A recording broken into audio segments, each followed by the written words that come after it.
ini bajunya rusak semua, terkoyak semuanya, hitam, pokoknya rusak deh ini perempuan mukanya. Sama beberapa luka di tubuh perempuan itu. Itu gue ngeliat banget. Saya mau ngobatin orang, itu kena santet dari Sumatera. Santetnya ini luar biasa, udah beberapa kiai nyoba ngobatin nggak bisa. Bahkan kiainya ini ada yang maaf meninggal. Berarti dari Depok munculnya ke Cirebon. Iya, Itu pas ke situ lagi, apa si santri yang hilang itu masih ada di situ tuh? nggak ada Bang Mang.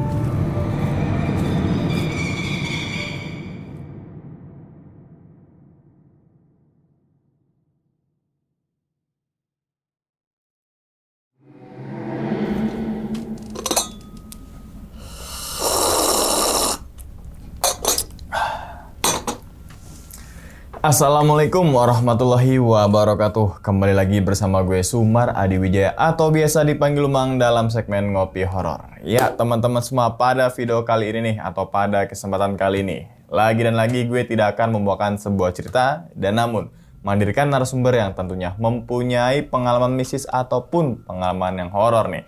Nah, di samping gue nih udah ada Bang Oki.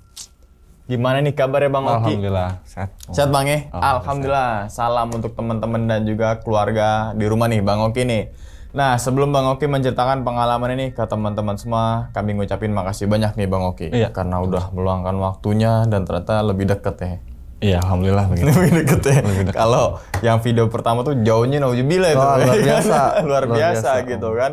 Jadi untuk teman-teman semua yang belum nonton video pertamanya Bang Oki atau mungkin pengalamannya Bang Oki, teman-teman semua bisa tonton dulu tuh videonya, linknya di bawah video ini atau mungkin thumbnailnya gue tongol ini sebelah sini. Saat itu kalau nggak salah lagi Nyari. berburu kodam. Pertama kali itu masuk pesantren dulu kan ya? Iya, Masuk awal pesantren terus kemudian beberapa perjalanan, sering berjalan waktu gitu kan ya. Teman-teman saya nonton aja deh gitu kan. Dan tapi berarti sekarang ini adalah kelanjutan daripada video yang pertama Iya, Bang ya? lanjutannya. Kalau video pertama itu kan belum tuntas tuh buat nganterin batunya itu kalau Iya. nggak salah kan. Berarti Jadi- selang berapa bulan itu Bang? Itu selang 1,5 bulan lah Bang. Sebulan setengah. Cuman megangnya ini memang nggak lama, sebentar. Banyak efek yang saya nggak enak lah di badan dan akhirnya saya mau pulangin. Oh berarti pas dapat itu terus banyak efek-efek Banyak di efek yang badan negatif. selama 1 bulan. Oh negatif. Karena negatif itu lo Nin udah deh gue balikin Ya, lagi gua aja balikin deh aja gitu akhirnya ya. sekalian, iya. Oke, berarti sampai sekarang udah nggak megang itu lagi dong? Iya, sekarang kosongan aja lillahi ta'ala aja. lah. Kosongan aja. Nggak usah Kalau ada bagi gitu-gituan. Bang. Nggak usah. Oke mungkin Bang Oki tahan dulu kali ya Bang ya cerita ini Bang ya. Dan tanpa berlama-lama lagi kita langsung masuk aja ke dalam ceritanya. Ngopi horor segera dimulai. Bang Oki diminum dulu Bang, biasa Bang kopinya Bang. Makasih Bang. Ini pas lagi gerimis gini kan enak nih. Bah, Gokil kan Bang kopi bikinan gua? enak. Enak kan? Oke, langsung aja kita sikat.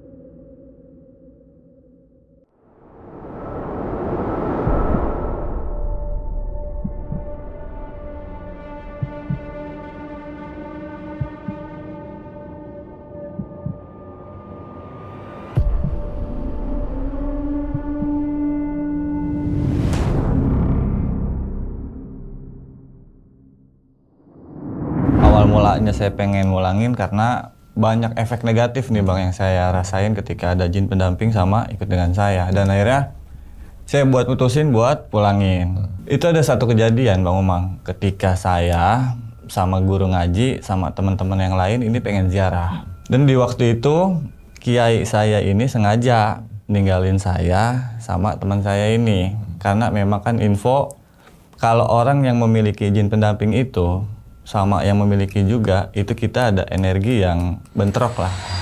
Beda sama kita ngeliat orang kosongan. Niat kiai saya waktu itu baik, pengen nyatuin saya sama teman saya ini, kita panggilnya Jepri lah ya, ini bukan nama. Berarti Jepri ini punya jin pendamping juga? Punya, dia. Ketika itu setiap saya pengajian, saya sama si Jepri ini nggak fokus ngaji. Nggak fokusnya karena ada gangguan di saya berdua ini. Di pengajian itu kan kita membaca satu surah dan memang harus fokus ya, dites nanti akhirnya. Dan beberapa kali saya dites itu nggak bisa. Gagal karena nggak fokus. Lanjut itu sekitar 2 mingguan lah. Akhirnya kiai saya bilang begini, kalian kenapa berdua? Ada apa sih kok akhir-akhir ini ngaji nggak fokus? Mungkin hanya badan kalian di sini, cuma pikiran kalian ini kemana-mana. Itu guru ngaji saya bilang begitu. Berkali-kali digituin, akhirnya saya terbuka sama Babaji ya, saya manggilnya. Saya terbuka sama Babaji. Babaji itu kiai berarti ya? Iya, guru ngaji saya ini. Saya terbuka. Jadi gini Babaji, kok akhir-akhir ini kenapa ya saya ini badan gak enak bener. Saya gampang emosi, saya gampang, ya pokoknya nggak bisa disenggol dikit sama orang. Emang kenapa? Nggak tahu Babaji. Nggak mungkin kalau nggak ada sebab. Semenjak kejadian itu, akhirnya saya mau jujur lah. Saya dulu sebelum kenal Babaji sama saya sebelum masuk pengajian ini, saya sempat main atau aktif di daerah Cirebon Babaji. Dan saya di Cirebon ini saya dapat oleh-oleh. Saya bawa oleh-oleh, mungkin besok baru saya bawa akhirnya. Udah selesai itu pengajian, saya pulang di malam berikutnya kan pengajian itu seminggu 2 kali, malam Senin sama malam Jumat. Waktu itu di malam Seninnya dan sekarang ini di malam Jumat. Saya bawa si batu ini ke pengajian itu. Selesai pengajian, cuma ada saya, Bang Jepri sama Babaji, ini bertiga. Saya bilang gini, Babaji, ini saya dapat oleh-oleh. Diambil lah sama Babaji ini batunya. Itu batunya hitam ya mungkin. Karena memang Babaji ini orang ngerti, lu buat apaan begini-beginian? Babaji bilang gitu, lu nggak bakal sanggup nanti ke depannya, mending lu pulangin. Gue udah curiga, lu memang dari kemarin-kemarin gak kayak biasanya, lu nggak fokus, lu ini sering ngelantur, sering, ya lu aura lu ini panas lah, Babaji bilang gitu. Udah, lu pulangin Babaji. Cuman saya mikir lagi, saya mikirnya gini, ya Allah, dapetinnya kan susah ya Bang Umang, masa langsung kita pulangin gitu aja.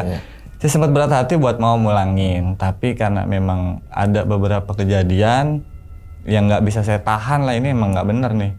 Udahlah, saya putusin buat nanti lusa bulan depan atau enggak 3 bulan ke depan mau saya pulangin.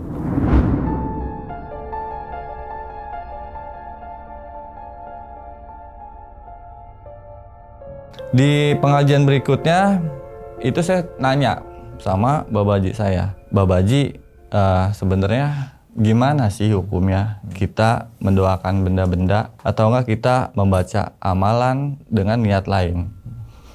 Babaji saya bilang begini, sebenarnya miara benda pusaka itu tidak salah dengan catatan tujuannya ini untuk apa.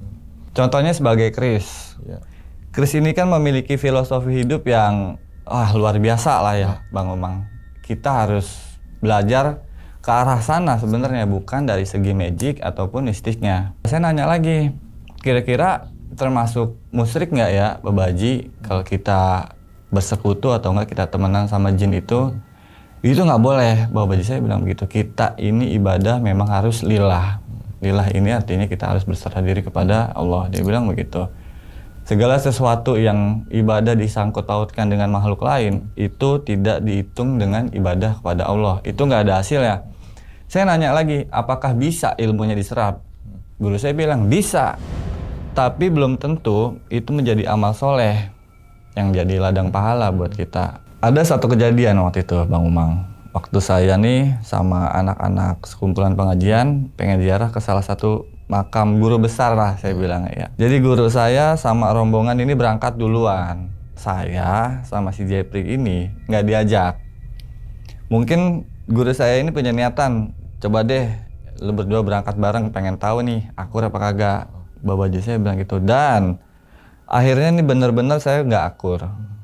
Awalnya kan berangkatnya itu subuh, jadi di malam itu saya saat pengen sholat sunnah di musola, ini badan saya ngerasain panas. Normalnya kan kalau kita mau sholat ke musola itu kan adem, nggak ada niatan apa-apa lah. Cuman badan saya ini panas. Dan kebetulan juga di dalam ada Jeffrey ini. Akhirnya nggak jadi saya sholat di situ karena memang hawa yang saya rasain ini itu panas banget Bang Umang. Lanjut besokannya ada kejadian lagi, kurang lebih 2 minggu lah setelah saya ziarah. Ada kejadian lagi di mana pengen beli nasi goreng waktu itu sama istri. Tempat nasi goreng ini kan ada satu pohon gede, itu pohon beringin Bang Umang. Itu saya sama calon bini itu ngelihat pohon beringin ini kayak wah kayak dioyak-oyak gitu. Aja dah. Ah udahlah mungkin angin doang. Saya pulang waktu itu akhirnya. Nah sampai rumah ini setelah kejadian itu yang menurut saya ini nggak masuk di akal. Jadi ketika saya tidur waktu itu Bang Umang, ini awalnya cuma suaranya ini seperti suara hewan. Cuman kan kalau hewan ini kita tahu ya, misalkan suara ini tuh hewannya apa. Ini suaranya aneh. Selang itu sekitar 1 menitan terus bersuara. Saya kan pengen keluar, pengen nutup pintu kamar. Dan di kamar ini ada jendela. Di depan jendela itu saya ngeliat satu sosok perempuan Bang Umang. Putih semua sama, aduh robek-robek lah. Saya ngeliat ya astagfirullahaladzim, saya bilang ini apaan ini, saya ngeliat begitu. Setelah saya ngeliat satu sosok perempuan yang bisa dibilang nih bajunya rusak pada robek-robek Bang Umang. Itu secara nggak langsung di malam yang sama, teman saya Jeffrey juga ngalamin ditampakin. Menurut pengakuan Jeffrey begini, dia itu ngeliat kayak semacam mumi, jadi kayak dibalut-balut gitu semuanya Bang Umang. Dan itu kita sepakat cerita pada malam berikutnya, karena malam berikutnya ada pengajian. Biasalah kita setiap selesai ngaji ya kongko bareng. Itu saya bilang sama Babaji, saya bilang, Babaji, ini semalam saya ditongolin Babaji. Tongolin apaan lo? Begini. Langsung si Arif ini nyambung, saya juga ditongolin Babaji. Ya udah sekarang begini, gue tahu lu berdua pada punya isian. Kalau lu masih pengen ikut ngaji, kalau lu masih pengen jadi murid saya ini, lepasin dah tuh pada pegangan. Karena saya bilang di awal, saya dapetinnya susah Bang Umang. Mungkin buat mulangin lagi, tunggu dulu lah. Masih saya simpan dulu. Semenjak masih ada batu itu ngalamin lagi.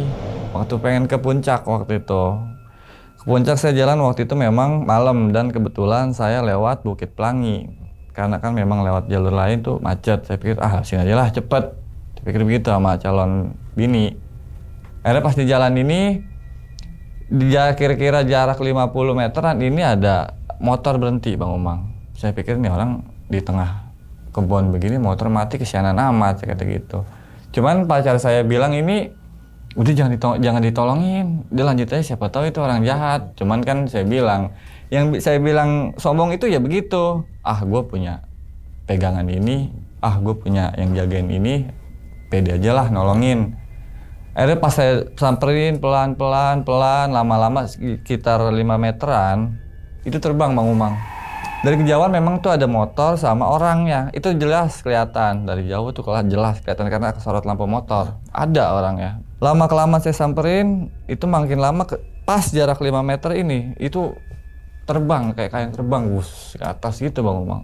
Sontak saya astagfirullahaladzim apaan itu? Calon bini pun dia pegangan motor kencang banget, jangan gitu. Jangan cabut. Ya udah akhirnya saya cabut tuh. Singkat cerita nyampe di tempat saya pengen ngopi atau enggak tempat saya makan di puncak itu, dan di situ ada kejadian lagi Bang Umang. Jadi pas saya makan sama pacar, itu ada satu orang pengamen yang bisa saya bilang ini rese lah. Pengamen ini rese dan kebetulan mulutnya juga ini bawa minuman Bang Umang. Jadi waktu itu saya dipintain, biasa lah kan kalau pengamen itu kan minta. Saya kebetulan memang nggak ada uang receh. Saya bilang sama pengamennya, maaf ya Bang, nggak ada receh. Tetap pengamen itu harus masih nyanyi aja. Akhirnya dibilang sama pengamen itu, lu bisa bayarin cewek, lu ngeluarin duit sedikit aja buat gue nggak bisa gitu lah. Emosi lah saya langsung. Saya emosi, saya berdiri itu, akhirnya saya jenggut nih kerahnya. Akhirnya baku hantam lah saya di situ. Dan yang nggak habis pikirnya, saya kalah akhirnya.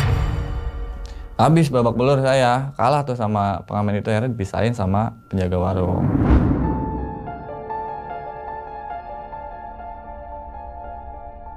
Selang 2 mingguan, ini kan kebetulan saya kerja di hotel yang ada daerah Sudirman.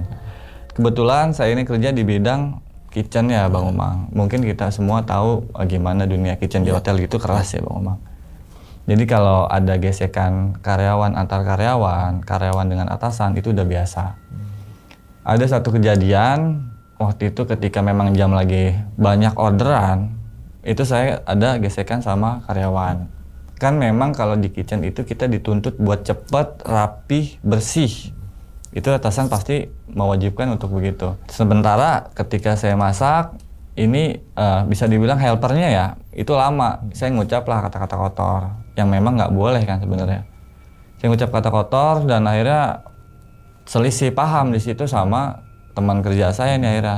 Dan didengar sama atasan. Besokannya saya ribut lagi sama atasan saya. Cuman saya ini anehnya biasanya ini kemarin-kemarin sebelum punya pegangan nggak gampang baper Bang Umang.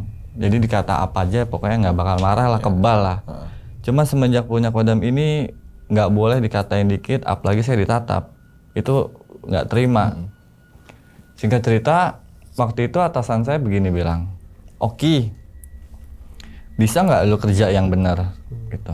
Bisa nggak lu kerja lebih cepat? Saya bilang, "Pak, ini udah bener Pak, saya udah ngikutin aturan kerjaan." Atasan saya nggak terima, "Lu kalau dibilangin sama gue ngelawan mulu ya."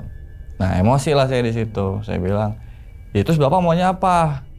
Gitu. "Ya udah kalau memang bapak nggak terima, ntar jam istirahat ikut saya ke basement." Saya kata gitu. "Oke," kata dia. Udah, masuklah nih jam istirahat. Saya jalan dari kitchen ke basement, akhirnya saya tungguin tuh atasan.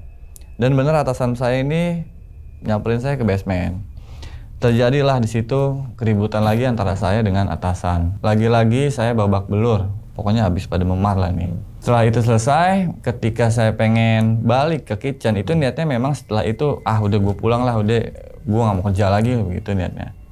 Akhirnya bisa dibilang nih, atasan saya ini pengen sikat saya dari belakang, pengen ngajar saya dari belakang. Pas gitu, secara nggak langsung, ya tiba-tiba saya refleks saya pegang, dan di hari itu saya ngerasain nih gelap mata Bang Umang.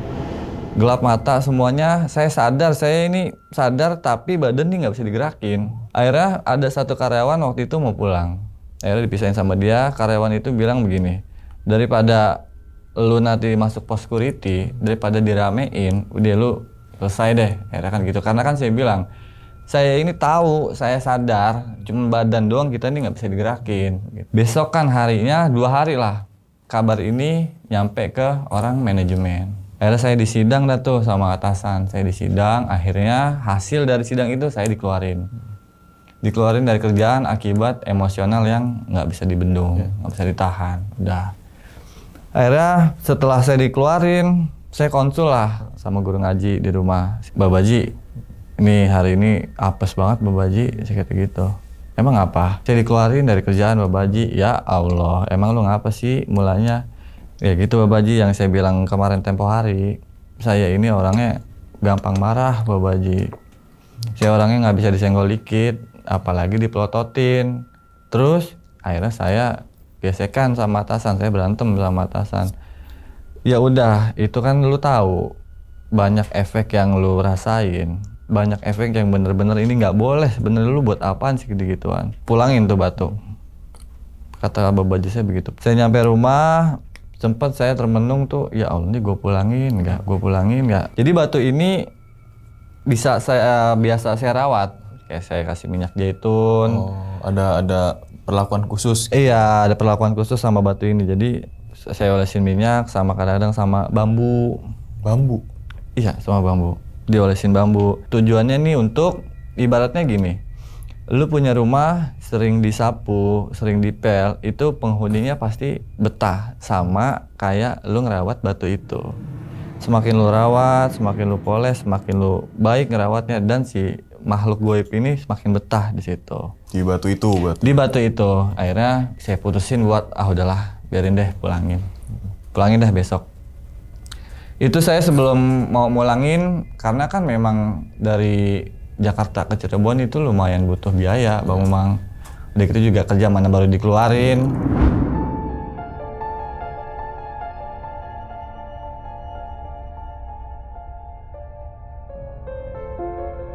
Saya ngaji lagi di minggu berikutnya sama Babaji ini. Dia bilang, gimana? Lu mau mantep nggak? Mau lu pulangin atau ya terserah. Kalau lu nggak ngerti gue bilangin, nyari guru lain aja. Jangan ngaji di sini karena niat lu udah nggak benar. Dia bilang gitu. Cuman ada satu omongan Babaji yang bikin saya ini sedikit gemeter. Jadi Babaji bilang gini, kalau lu mau mulangin, lu bakal ngalamin hal-hal yang nggak pernah lu alamin. Maksudnya Babaji, lu bakal bahasanya nih ribut lah sama si makhluk yang pernah lu dapetin. Saya pulangin lah akhirnya. Tapi sebelum saya pulangin ini, saya konsul dulu ke paman yang ada di Cirebon. Saya konsul sama paman ini, itu berangkat kalau nggak salah waktu itu sore hari deh. Abis asar saya berangkat waktu itu. Ke Cirebon lagi berarti ya? Iya, belum ke pondoknya ini, belum ke tempat rumah paman. Saya nyampe sana itu sehabis Isya. Habis Isya saya nyampe sana, awalnya saya nggak mau cerita mau pulangin. Awalnya saya cuman pengen gimana ya, buat mantepin hati saya lagi ini biar pulangin aja lah. Saya bilang begini, paman, kayaknya saya ini nggak bisa dah make ginian lagi. Loh, kata paman, kenapa? Ini makin lama makin gak beres, paman. Makin gak beresnya kenapa? Ya saya gampang emosi. Sama satu lagi nih, setiap saya lalai ibadah, ini badan saya ini panas. Panasnya ini bukan panas demam. Kemarin udah nyoba, pas panas ini saya beli termometer. Cuman termonya ini nunjukin suhu normal di 36. Tapi badan saya panas. Oh ya udah. Tenang kata paman. Udah mungkin jangan malam ini lo kesana, mungkin besok. Jadi nginep dulu di sana kan. Habis saya nginep, saya biasa nonton TV, saya ngopi ngerokok di depan. Ini ada satu kejadian di mana waktu malam itu sampai sekarang pun saya ini nggak bisa lupain Bang Umang. Jadi setelah saya sholat Isya selesai, saya ke depan ngopi.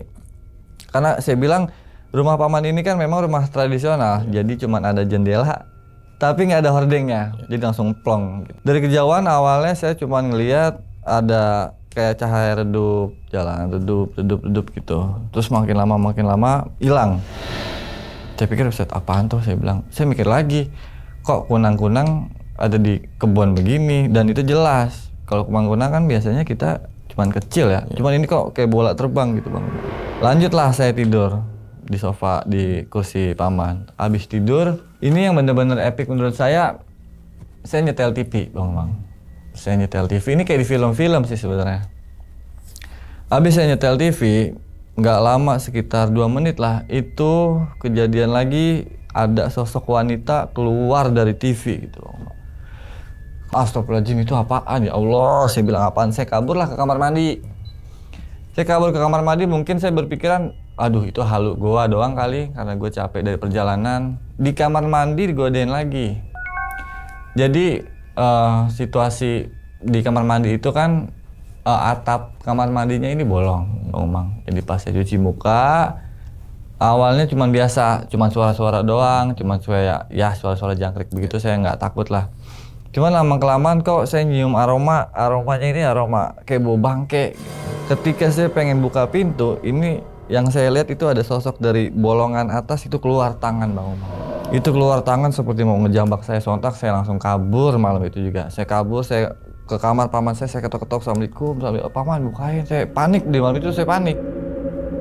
Akhirnya paman saya keluar, duduklah di depan ngobrol sama paman. Lu kenapa lu? Ini harus buru-buru paman, cepet pulangin. Emang kenapa? Tenang, kata dia gitu. Gua barusan ditongolin, paman. Ini tongolin apaan?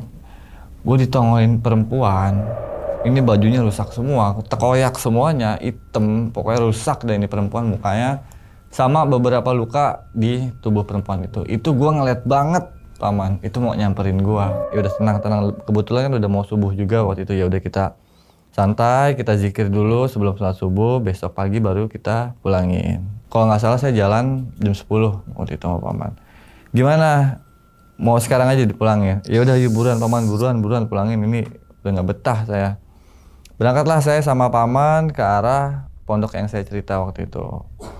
Setelah saya jalan seperti biasa, di situ kan ada rumah yang saya cerita sebelumnya, si ibu-ibu tua itu, saya ngobrol lagi. Cuman yang anehnya gini, si ibu-ibu itu udah tahu.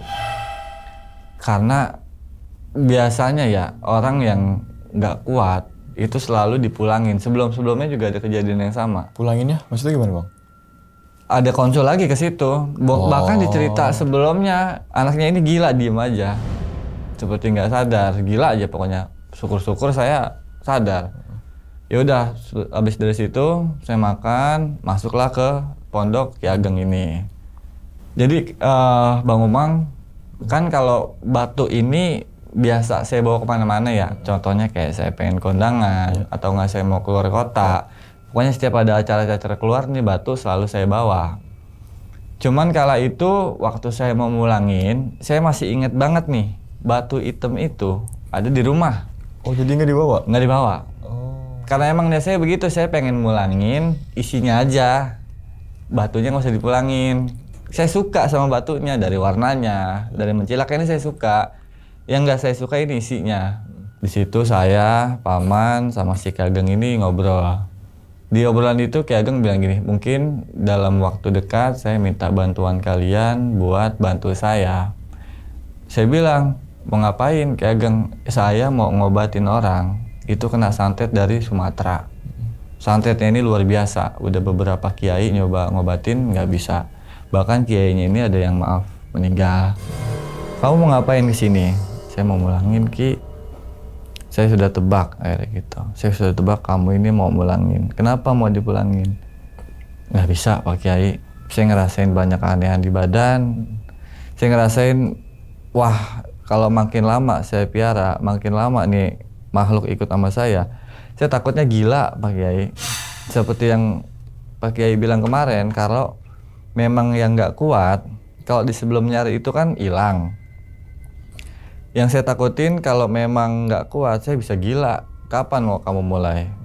Ya mungkin seminggu lagi, atau mungkin ya terserah Aki lah kapan bisanya. Waktu itu 2 harian lah kalau nggak salah, 2 harian. Dan paman ini pulang ya. Setelah paman ini pulang, saya nanya, Ki, ini proses mau mulanginnya, saya harus ngapain?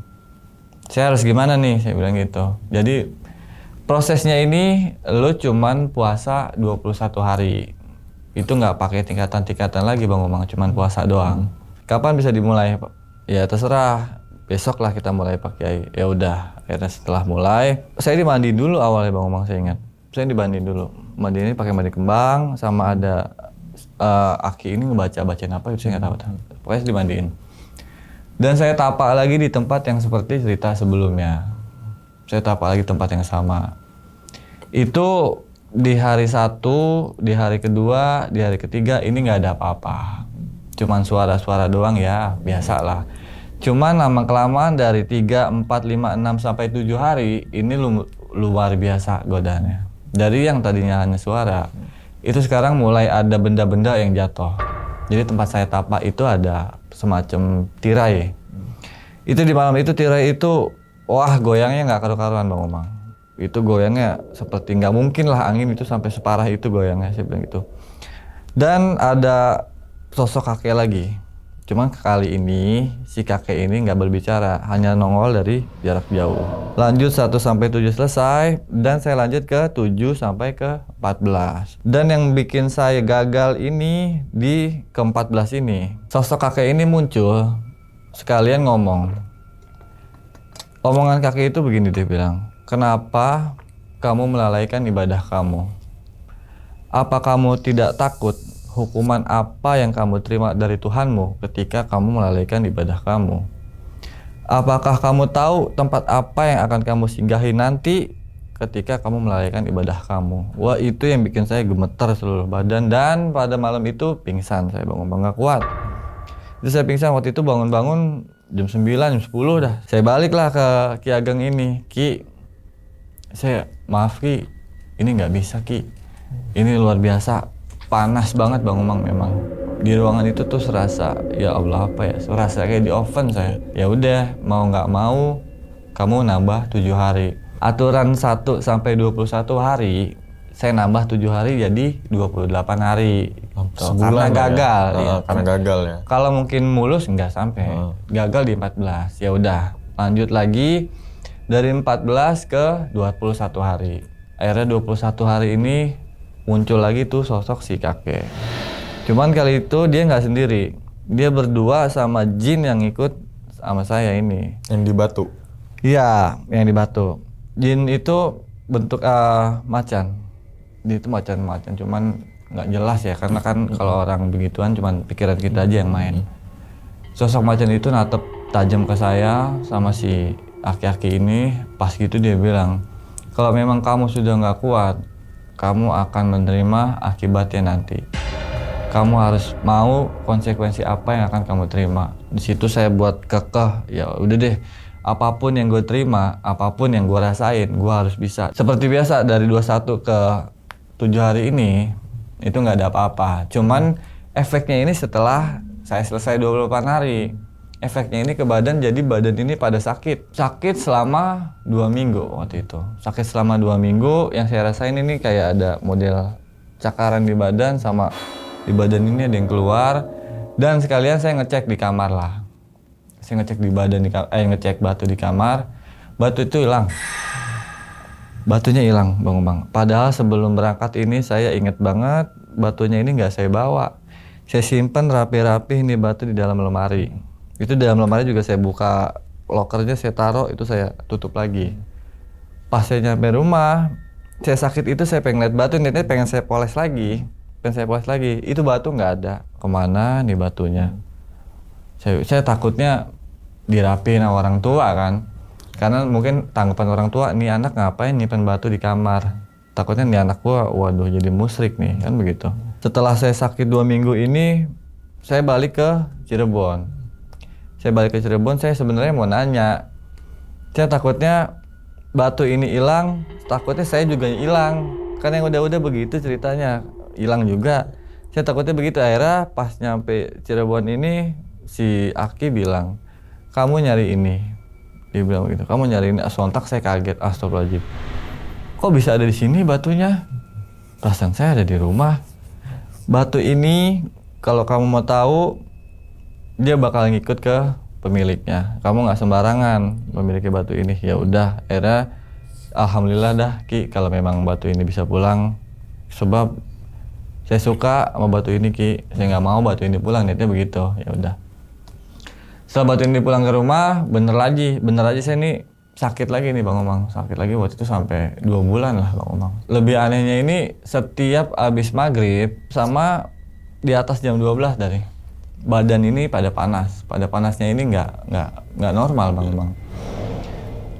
Konsul lah ke Babaji lagi setelah saya pulangin ya Bang Omang. Konsul saya Babaji lagi, Babaji saya udah mulangin. Alhamdulillah sekarang gimana caranya saya mau normal lagi kayak dulu lagi. Nggak bisa, Babaji bilang begitu. Nggak bisa karena kalau lu udah bermain dengan jin itu nggak bisa singkat 2 bulan atau 6 bulan lu bisa lolos, itu nggak bisa. Ada satu tahapan lagi di mana lu harus bener-bener tarung sama si jin itu. Saya mikir, loh gimana caranya saya tarung sedangkan saya ini udah kosongan. Kata Babaji itu bilang, takut. Ya takut Babaji, kan saya pulangin. Ya udah, sekarang kamu zikir, kamu sholat, pokoknya yang saya ajarkan ini selalu kamu baca. Dan benar Bang Omang, itu waktu itu di hari Rabu kalau nggak salah tuh malam Kamis, itu saya di mimpi saya ini, saya ngelihat ada satu sosok tinggi, maksudnya nggak pakai baju gitu sambil bawa tanduk. Saya baca apa yang diajarin sama Babaji saya, itu benar Bang Omang, itu makhluk itu tuh hilang. Makhluk itu hilang dan nggak nongol-nongol lagi. Yang jelas, jadi kalau kita memang percaya sama begituan, itu hukumnya nggak benar Bang Omang. Memang kita ini harus ya berserah diri lah pada Allah. Cuma singkat cerita, banyak banget pengalaman nih yang saya bilang nggak boleh lah mungkin buat teman-teman begitu. Karena bagaimanapun saktinya batu itu, bagaimanapun ada jin pendamping yang kita milikin, itu ujung-ujungnya pasti nggak beres. Ujung-ujungnya pasti minta sesuatu Bang Umang. Cuman yang jelas kalau bisa janganlah, buat teman-teman jangan nyari gituan. Saya lupa lagi jelasin kalau di Ki Ageng ini kan memang bukan pengajian Padepokan yang mau nyari gituan, bukan ya. Memang awalnya di Padepokan Ki Ageng ini cuman belajar silat, cuman ada beberapa murid aja yang mungkin salah tanggap Bang Umang gitu. Dan ada minta sesuatu gitu ya. Karena diminta sesuatu, memang karena sayanya aja yang nyimpang. Abis saya pulangin itu, jadi banyak lagi kejanggalan yang saya terima. Ini belum lama Bang Umang, ini belum lama nih. Di malam itu, jadi bini abis beli apa gitu ke warung, pas beli apa, jadi bini saya ini cerita, kok tiap malam ada yang jalan ya? Maksudnya, kok tiap malam di atas genteng saya ngerasa ada yang jalan. Ah mungkin itu kucing, atau enggak, ah mungkin itu musang lah. Enggak yang, ini mah gede yang kayak orang, kayak makhluk gitu yang. Nggak lama itu saya ngelihat Bang Umang. Saya ngelihat itu waktu di depan lagi ngerokok, ngopi, santai. Itu ada satu sosok, bisa dibilang ini genderuwo. Ini gede banget di atas genteng Bang Umang. Ini gede banget, matanya nyala, ini merah. Abis selang saya ngeliat itu, 2 hari kemudian itu atap langit-langit dapur saya jebol. Itu ada, videonya itu ada. Logikanya begini, kalau memang jebol karena hewan jatuh, itu nggak mungkin semua atapnya ini jatuh ambrol ke bawah. Ini jatuhnya full. Jadi satu atap ini full jatuh ke bawah, dan juga paku yang nempel di atap ini itu jatuh juga ke bawah. Saya pikir ya Allah, ini ada apa nih? Saya kata gitu. Kok tumben-tumbenan begini? Usut punya usut. Jadi tetangga juga ini orang bisa. Itu semalam di atas genteng lu ini ada yang mampir. Tetangga saya bilang gitu. Saya kan karena memang nggak ngerti begituan. Tetangga saya bilang itu semalam ada yang mampir. Atau enggak semalam ada kiriman. Tetangga saya bilang begitu. Ah apaan sih Pak De, masih percaya aja gitu-gituan. Enggak, ini mah benar. Semalam itu gua ngerasa rumah gua ini panas. Semalam gua nih gelisah, nggak kayak biasa-biasanya gua tidur. Mungkin ada yang apa gitu di rumah dia. Ternyata dijelasin, itu nggak lama malamnya itu gua mimpi kayak model sosok gede hitam sama yang saya ceritain. Sosoknya ini sama. Jadi memang benar. Jadi setelah saya pulangin, itu ada satu buah kiriman atau nggak terima lah. Si makhluk ini nggak terima. Kasarnya gini deh, kasarnya gue udah berbakti sama lu, gue udah ngikut lu, tiba-tiba lu main mulang-mulangin gue aja. Ya nggak bisa lah, kita akhirnya dapat kiriman lah saya dari sana. Itu jebol, bener-bener jebol Bang Umang. Dan kedua, beberapa kali istri ini melihat makhluk-makhluk yang nggak biasanya. Istri ini kan emang bukan orang-orang bisa ya, orang-orang biasa aja lah. Beberapa kali istri ini ngedengar suara di atas genteng. Itu kayak di dapur, di kamar mandi. Wah pokoknya beberapa kali dapat gangguan lah. Sampai istri saya juga kena, akhirnya begitu. Udah gitu saya ngadu lagi ke babaji saya. Babaji, ini gimana sih? Kok bisa saya kayak gini mulu babaji? Saya harus gimana babaji? Lu masih digangguin? Masih babaji? Ya udah, kata babaji saya, sabar aja. Karena kan memang makhluk itu kita nggak bisa sembarangan Bang Umang. Kita nggak bisa sembarangan main mulang-mulangin. Sama kita ini nggak bisa sembarangan udahan, ibarat kata kan gitu. Untuk saat ini lu fokus aja ibadah, lu jangan mikir-mikir yang lain. Kalau bisa ini putusin hubungan lu sama si Ki Ageng ini. Babaji bilang begitu. Jadi lu cukup punya satu guru aja, kasarnya gitu. Kan kalau kemarin sampai sekarang ini saya punya 2 guru. Yang di Cirebon 1, yang di rumah pengajian ini 1. Jadi saya punya 2 guru. Ibaratnya lu mau milih yang di Cirebon apa milih gua. Akhirnya lama kelamaan saya balik ke Cirebon sana, baik lagi singkat cerita. Saya balik lagi, udah mau pamit lah sama si Abah ini. Saya mau bilang makasih udah ngajarin semua ilmunya, makasih udah ngasih tahu saya bahwa dunia goib itu ada, kata gitu. Akhirnya terus kamu mau apa? Saya rasa cukup sampai sini aja, Bah. Perkenalan kita. Saya udah nggak mau bergelut dengan urusan begituan lagi tuh saya udah nggak mau Bang Omang. Udah nggak bener lah efeknya. Akhirnya setelah itu ya udah saya dikasih oleh-oleh lagi Bang Omang. Apa tuh? Saya dikasih oleh-oleh lagi, cuman kali ini kayak model kayu tuh. Saya mau dikasih itu, saya pikir nih ntar yang enggak lagi nih saya kata gitu. Bambu petuk bukan? Nggak tahu namanya apa. Pokoknya dia kayak bambu gitu, akarnya doang dikasih kayak gitu. Anggaplah ini sebagai kenang-kenangan dari saya, kata si Abah yang di sana. Ini yang jelas nggak diisiin apa-apa. Ini anggaplah perkenalan kita sampai di sini aja. Kamu pegang simpan ini di rumah. Jangan sekali-kali kamu ini nganggap bahwa akar ini ada isinya. Enggak, ini anggap aja hanya kenang-kenangan. Tetap akhirnya saya nggak mau terima. Oh. Takutnya udah. Takut kita percaya karena benda itu ada isinya, bukan karena lillahi ta'ala, bukan karena itu. Ya udah saya baliklah cerita lagi ke babaji saya yang di rumah. Udah babaji, udah saya pulangin dan saya juga udah pamit ke sana. Saya udah nggak mau lagi berurusan dengan gitu-gituan. Ya udah sementara itu mungkin babaji ini ngasih saya air. Kalau kamu mau tenang, kamu mau nggak ada urusan-urusan begituan lagi, kamu minum air ini. Terus saya jadi kayak minum air baca-bacaan dari babaji lah. Memang itu kan pengobatan atau apa saya juga nggak tahu ya.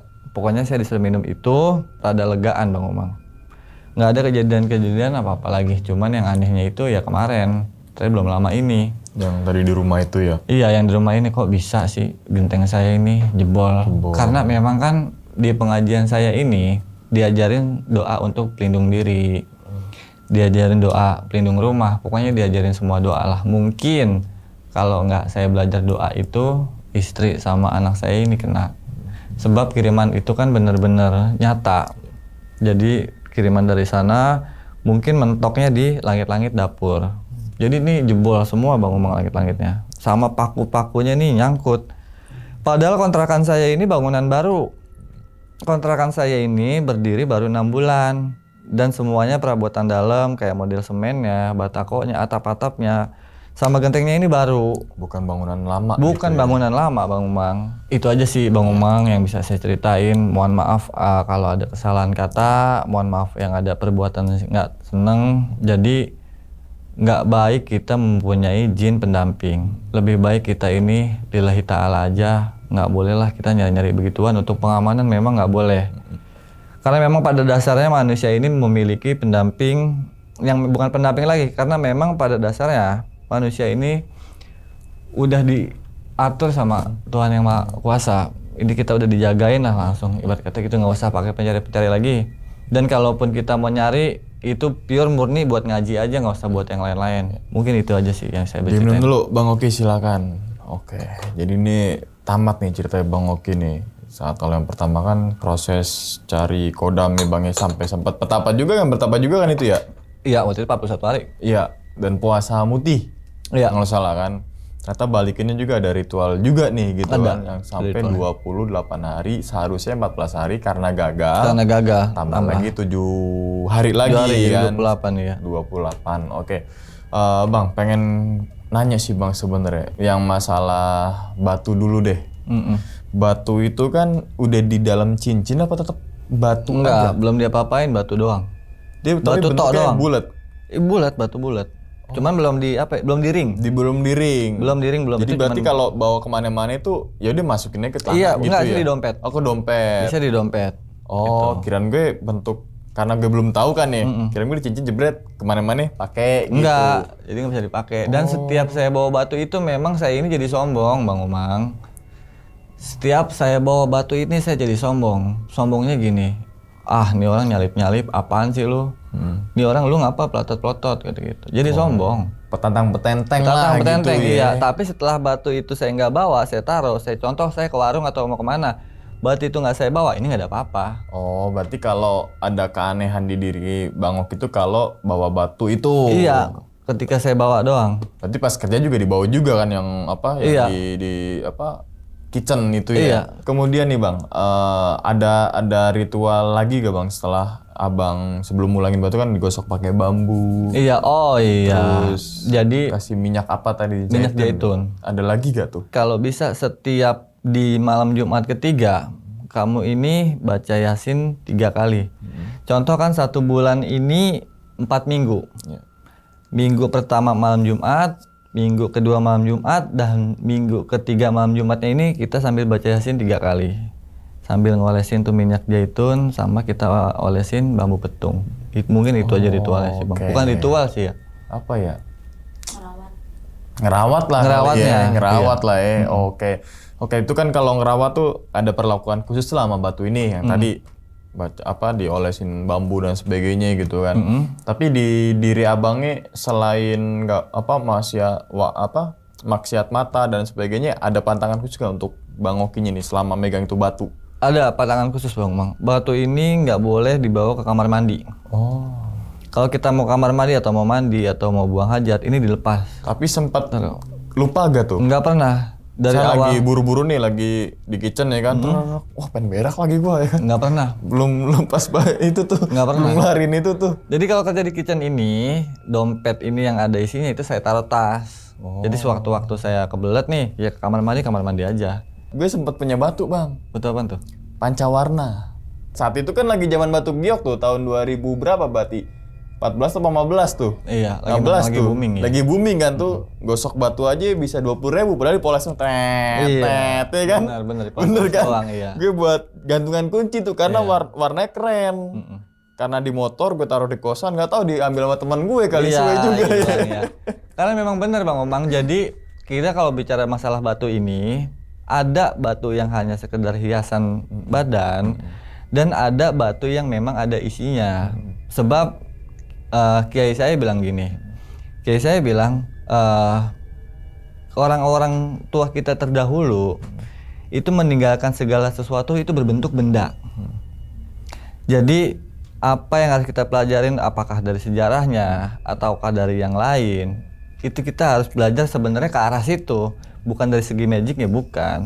Sebenarnya gitu aja sih Bang Omang. Oke, tapi selama abang rawat itu batu sempet hilang nggak tuh batu atau mungkin entah kemana gitu? Kalau hilang sih enggak. Yang saya heran ya itu Bang Omang, kemana-mana ada. Cuman ngapa saya lempengan ke Cirebon ini tuh batu kagak ada. Saya bilang gitu, adanya di Cirebon. Tiba-tiba ada di Cirebon. Tiba-tiba ada di Cirebon. Memang saya dari awal udah niatan. Saya suka nih sama batunya. Berarti dari Depok munculnya ke Cirebon? Iya. Oh. Munculnya ke Cirebon. Saya suka sama batunya dari warnanya. Kalau batu itu kan ada serat-seratnya gitu ya Bang Omang. Iya, pasti ada seratnya, Iya. ada liuknya. Saya suka itunya. Iya Bukan sih. suka isinya. Iya sih. Makanya yang mau saya pulangin, isinya aja dah. Batunya jangan. Batunya jangan, saya suka. Karena gitu. suka Karena memang motifnya ya. nggak bisa ternyata. Iya, iya. Walaupun satu batu tapi dibelah motifnya akan beda tuh. Rusak jadinya malah jadi Iya, jelek iya, gitu iya, Bang Omang. iya. Jadi nggak bisa memang karena asal muasal batu itu kan memang dari sana, dari gunung sana. Jadi kalau kita mau mulangin isinya, ya mau nggak mau rumahnya juga harus lu pulangin, kan kasarnya gitu. Gitu. Oke, Jadi oke. daerah. Sama yang keren juga tuh batu pandan tuh panjang tuh. Woi, Oh iya, itu lagi booming keren juga tuh. Keren. Sini, wow panjang banget tuh begini dah. Asli itu keren banget. Terus karena Iya. ya tadi kalau urusnya dalam artian digosok, diapain tuh Dirawat. dia kayak ngeluarin Aura. apa ya?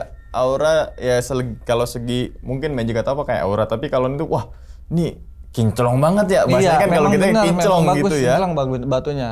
Oke. Nah, terus kemudian Bang, pas ke Ki Ageng lagi, ketemu sama yang orang situ gak? Santrinya atau apa bahasanya ya? Oh, yang hilang waktu itu. Bukan hilangnya dulu, tapi kayak ada orang yang lagi minta sesuatu juga nih, lagi ngejalin Itu ada. ritual apa. Itu ada, tapi itu saya kan lagi tapa. Tapi abang nggak sempet nanya dalam itu, lo ngapain? Enggak, saya nggak fokus ke sana. Saya fokus mau mulangin doang waktu itu. Tapi Sempet ada gerak-gerik yang aneh nih, kayaknya nih, kayak gue juga nih gitu. Ada salah satu santrinya waktu itu ada pengobatan di situ. Jadi salah satu santrinya lagi sakit. Yang dikirim santet dari Sumatera itu bukan? Itu pasien. Oh pasien. Pasiennya cuma santrinya ini ada yang sakit. Sakitnya ini cuma teriak-teriakan mulu Bang Umang. Itu setiap jam 3 malam si santri ini teriak seperti orang kepanasan, ampun begitu, dan dirawatlah sama si Ki Ageng ini. Cuma segitu aja, saya nggak nanya itu kenapa tuh. Iya. Itu kenapa tuh? Enggak, saya hanya fokus saya mau mulangin. Karena Bang Oki udah tahu juga kali. Iya, wah nih anak Wah nih kayak gue juga dulu nih gitu iya, ini anak tobat lo gitu ya. ya. Tobat lo, gitu. Kan sempat kita singgung di awal video itu kalau nggak salah bukan video ini tapi yang pertama Yang ya. pertama. Itu kan ada beberapa santri yang hilang. Iya. Karena yang kalau gue masih inget tuh karena dia kayak apa ya? Mencari Sesuatu cuman niatnya lain. Niatnya lain. Iya. Itu pas ke situ lagi apa si santri yang hilang itu masih ada di situ tuh? Nggak ada Bang. Berarti sampai detik ini nggak ada Nggak santri yang ketemu hilang. sampai sekarang tuh santri yang pernah mau nyoba nyari itu tuh nggak ketemu sampai sekarang. Bagusnya saya bisa pulang. Mungkin kalau niat saya melenceng dikit aja saya pun ikut hilang. Ya, Mungkin begitu. nasibnya sama yang Iya, sebelumnya mungkin begitu gitu ya. Bang Omang. Wah, gokil juga sih. Gue jadi nggak mau gue nyari kodam, mending gue cek kodamnya di TikTok ya. Jangan kalau bisa jangan. Jangan deh. Jangan Tapi terlalu batunya gue berat. suka bang. Sama yang seperti saya bilang, Iya, saya juga batu suka gue batu. suka. Tapi kenapa ini batunya ini selalu saya dapat batu yang ada isinya. Selalu saya dapat batu yang ada isinya. Tapi abang sempat ini nggak, misalkan nih, ketika proses mulangin batu udah clear nih misalkan, udah nggak ada apa-apa lagi, batu udah diambil juga dan sama isi-isinya. Terus seiring berjalan waktu sampai sekarang, tiba-tiba mungkin di jalan lihat batu keren gitu kan. Terus tiba-tiba mungkin kata guru ngaji atau apa, wah ini ada isinya nih gitu. Sempat nemuin batu lagi gak? Sempat temuin batu lagi sih enggak, cuman teman saya ini si Arif.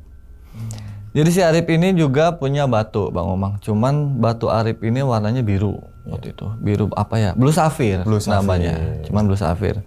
Dan batu biru ini itu ada isinya juga. Saya nggak tahu ceritanya gimana, yang jelas cerita dari si Arif batu ini ada isinya. Pernah tuh satu waktu mainlah ke rumah si Arif ini. Saya pengen ngetes.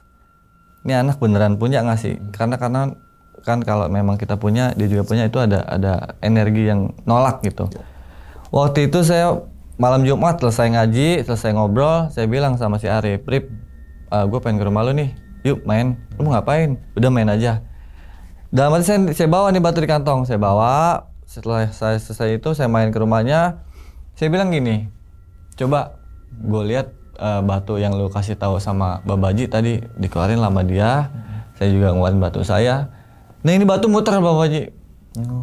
Ini batu saya muter, batu dia juga muter. Itu muter-muter di dalam.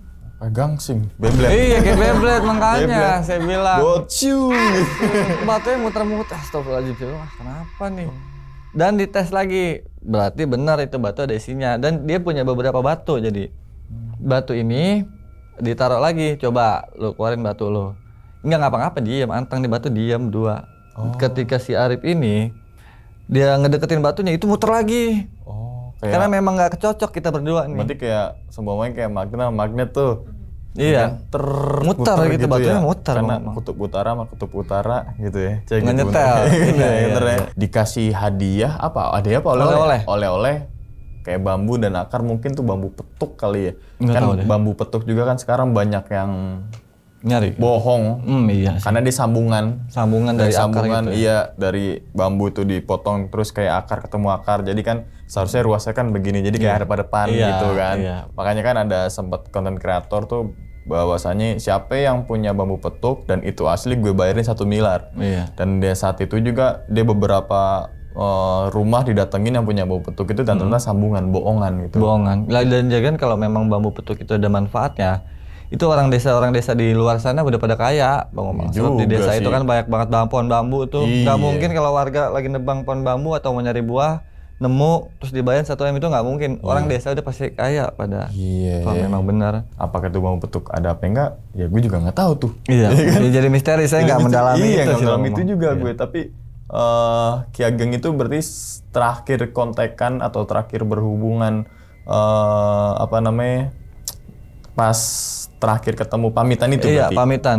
Dan itu juga sekalian info setelah saya bantu Ki Ageng ini ngobatin orang. Oh, yang santet itu ya, Iya, Sumatera ya? Sumatera. Kan si Ki Ageng ini ngobatin nih. Itu lama, saya kan pulang dulu, nggak kesana-sana lagi. Oke. Pas Ki Ageng ini ngobatin, orangnya sembuh, saya juga udah bantu jikir dari rumah, baru saya ke sono. Terakhirnya di situ. Nasib Jepri gimana tuh? Nasib si Jepri, ya dia akhirnya nggak tahu sampai sekarang masih dipegang apa enggak. Kalau saya sih maksudnya saya batunya pulangin. tuh atau Mungkin apanya? masih, menurut saya mungkin masih. Cuman karena saya kosongan, jadi saya biasa aja nggak ada energi apa ke dia. Yang jelas mungkin ya kita nggak tahu ya. Beliau ini mungkin lebih kuat atau nggak kayak saya yang gampang goyah imannya, mungkin iman. Yang penting yang tadi kalau yang terakhir tuh manusia apa pendamping apa kayak jin jangan lah ya kan, Oh, bisa pendamping jangan lah. Kalau Amel udah ada pendamping hidup. Iya. Pendamping hidup boleh kan, tapi boleh. kalau pendamping jin jangan gitu kan. Gue pengen minta lo untuk apa ya, memberikan pesan nih Bang dari lo kan tadi sempat dari video pertama nyari batu itu beberapa ritual dan gue dengar aja udah capek banget gitu. Capek dalam artian lo harus begini muasa muti dan sebagainya. Terus ngebalikin juga nggak segampang juga nih. Butuh proses yang tadi sampai berbulan-bulan gitu kan. Apa sih Bang pesan dari pengalaman lo atau perjalanan lo saat itu nyari kodam sampai akhirnya dibalikin lagi kodamnya gitu Bang? Pesannya nih Bang atau menghikmahnya? Pesan kesannya mungkin gini aja ya Bang Umang. Mungkin memang benar kita kalau hidup ada apa-apa atau nggak ada gangguan, kalau bisa kita lillahi ta'ala aja, nggak usah ada semacam minta-minta begituan. Kan banyak tuh kadang-kadang pengajian atau nggak pedepokan. Kamu harus mengamalkan ini, nanti kamu akan kebal. Kamu harus wirid ini, kamu harus zikir ini, kamu ini bakal nanti ada yang jagain dari belakang. Itu kalau bisa jangan. Karena biarpun bisa, itu toh jadi jatuhnya dosa. Karena kita zikir, wirid bukan lillahi ta'ala. Jadi ada maksud tertentu. Kan ada di surah Al-Fatihah itu, iyyaka na'budu wa iyyaka nasta'in. Kita iyyaka na'budu dulu ke Allah, jangan iyyaka nasta'in dulu. Jadi ibarat kasarnya gini, kita tuh kerja dulu, jangan mikirin hasil. Orang mau dagangannya ini laris, gue tahajud ah. Itu kan dibalik, itu nastain dulu kepada Allah. Sebenarnya nggak boleh. Iya karena budu, iya karena nastain. Kita nak budu kepada Allah, baru kita nastain. Kita berusaha dulu soal hasil, kita nggak usah mikirin nanti urusan Allah.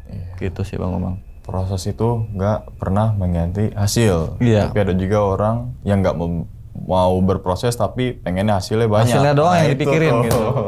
Penting jalanin, ikutin prosesnya ya kan.